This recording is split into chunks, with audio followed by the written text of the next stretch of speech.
हाँ हाणे ख़्याल अची विया पूरा नओं शहर हाणे आस्ते आस्ते ज़हन में ईंदो थो वञे। हा त 10 साल आहे 10 ॿार आहे अञा बि त तुंहिंजो मूंसां प्यार आहे। लिपस्टिक जे बदिले को छोॾो हणी छॾ महांगाई जो मूं ते वॾो भार आहे। हींअर असां शाइर जी ॻाल्हि कहिड़ा ख़्याल आहिनि। असां शाइरनि जा बि सही अजीब ख़्याल आहिनि। बाबा छा आहे बाबा ख़ैर त आहे? मासी हवल जे दर ते गोड़ लॻो पियो आहे। हा छा थियो गोड़? बाबा उहो पठाण हिकिड़ो बीठो उहो दर खे 8 दफ़ा 10 दफ़ा ज़प ज़प ज़प ज़प आख़िर वेचारी निकिती ॿाहिरि।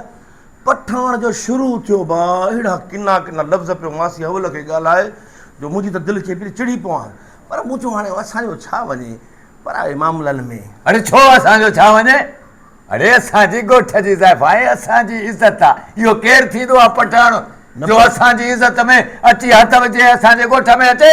न पर बाबा तूं चओ हवल सां छा वञे जो तूं एॾो जज़्बाती थी थो वञे। अरे बाबा पंहिंजी आहे न पंहिंजे ॻोठ जी आहे पंहिंजी सिंध जी आहे को ॿाहिरी त कान्हे का कंहिंखे ज़रूरत आहे ईअं जो असांजे हूंदे अची उन सां चकर करे। अच्छा इहा ॻाल्हि आहे माना ॻोठ जे करे कावड़ थी लॻे। हा हा पोइ मूंखे कावड़ त बाबा मूंखे बि अचे पई मां बि त तुंहिंजो पुटु आहियां न।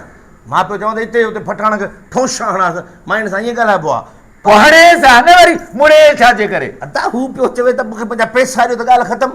हाणे पैसा मूं वटि हुजनि त ॾियांसि न। तूं बि जहिड़ो पीउ आहीं तोखे मूंखे ख़बर मेले लाइ पैसा घुरिया में त मुरागी 50 कढी ॾिनो हुई हुजनि खीसे में हा पैसा त मां छा कोन ॾियांसि हा। पर बाबा कंजूस आहीं तूं सॼी ज़िंदगी औलाद सां इहो ज़ुल्म कयो आहे।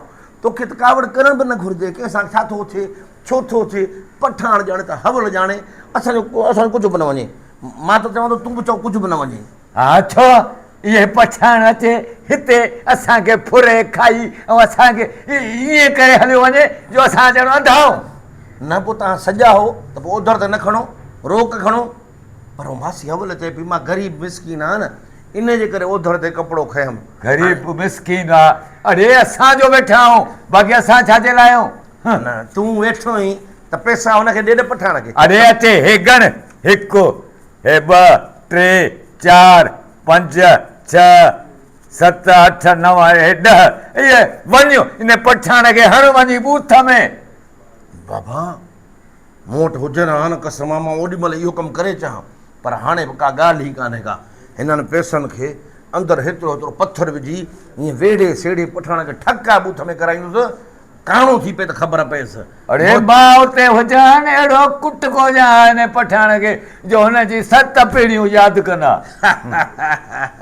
बाबा हिकिड़ी ॻाल्हि ॿुधा मूं त कंहिंखे भई चयो कोन त मां तुंहिंजो पुटु आहियां जे तूं मुंहिंजो पीउ आहीं त मां बि तुंहिंजो पुटु आहियां चयो आहे न हिकिड़े दफ़े। हा ईअं सम्झो त हिन महिल बि मां साॻी ॻाल्हि तोखे चवण वारो आहियां तूं भली मुंहिंजो पीउ हुज पर मां बि तुंहिंजो पुटु आहियां। तूं मूंखे मेले जे लाइ मुरागी 50 ॾिनो हो न ॾिस कीअं इज़त सां 1000 रुपया कढी वियोसीं ॾिनई न हवल जे नाले ॾीथो बाक़ी असांजे लाइ तो वटि पैसा ई कोन्हनि के ख़बर पई। अरे उहो असांजे ॻोठ जी इज़त आहे पर न को मासी हवल हुई न को पठान हो।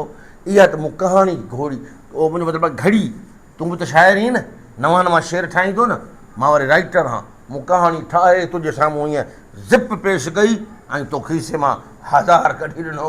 हाणे वेंदासीं वॾे वॾे मेले ते घुमंदासीं फिरंदासीं छा ॻाल्हि भागो छा थो करे